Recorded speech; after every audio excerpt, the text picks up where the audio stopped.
All right, well, the 31st annual Heartland International Film Festival kicks off tomorrow night. There are hundreds of films out there, and several have an Indiana connection. One of them is called Always Lola. It's about a group of young people who never got to say goodbye to a dear friend. The producer of the film is a graduate of Carmel High School, and Marie Tiernan has more. Well, this certainly is a big week for the arts here in Indianapolis. That's because the 31st annual Heartland International Film Festival will be kicking off Thursday night.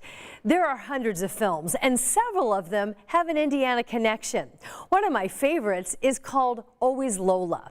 This is about a group of young people who unfortunately never got to say goodbye to a dear friend.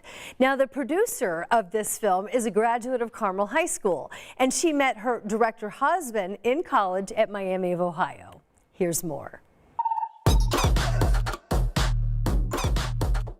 The film Always Lola follows a group of young people who go on a camping trip to celebrate a friend's birthday. A year later, they meet again to mourn her loss. The film is the work of husband and wife team Jeffrey Crane Graham and Laura Palmer. One thing that we said was, you know, the only thing that sounds harder than making a feature film ourselves for the first time is the idea of not doing it. No, we don't want to be 90 years old at a nursing home talking about the movie we never made. The couple's lived in LA for 10 years now, but they returned to their Midwest roots, filming on the campus of Miami of Ohio and in Union County, Indiana.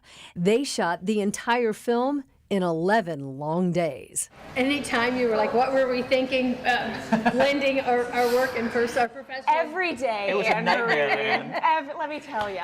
Laura is a 2010 graduate of Carmel High School. She went on to intern at Saturday Night Live, and now she works on the Jimmy Kimmel Show.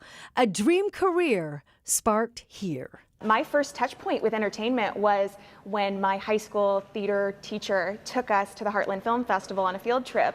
And so that was when I saw, oh my gosh, somebody from Indiana can do this, can actually, you know, make an impact in the film and television industry. Jeff says he wrote the script from his heart. I lost my best friend in high school, and this movie is really a tribute and kind of a love letter to her.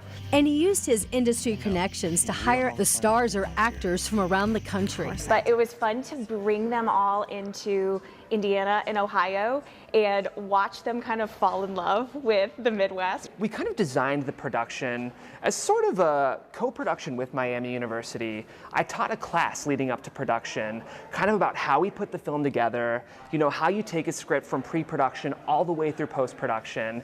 And my students are background actors in the movie. That's our hope, that people will see this film, and, you know, Indiana students will see this film and know that, you know, there's nothing inherently special about us. Except that these two dared to dream. They got it done, and now hopefully are triggering key conversations and healing for their audiences worldwide. Anyone who's gone through grief, I want them to feel seen and supported by the movie in the same way that, you know, this was such a healing process for me. I hope it can be that for other people. So I watched this entire film and I really loved it. I laughed and I wept, and right now I am cheering for this young couple and their real Dare to Do It project. So they've already won Best of Film at Marina Del Rey at the festival out there, and if you'd like to watch it when it's here, you can buy tickets for the shows on Friday and Saturday night at heartlandfilm.com.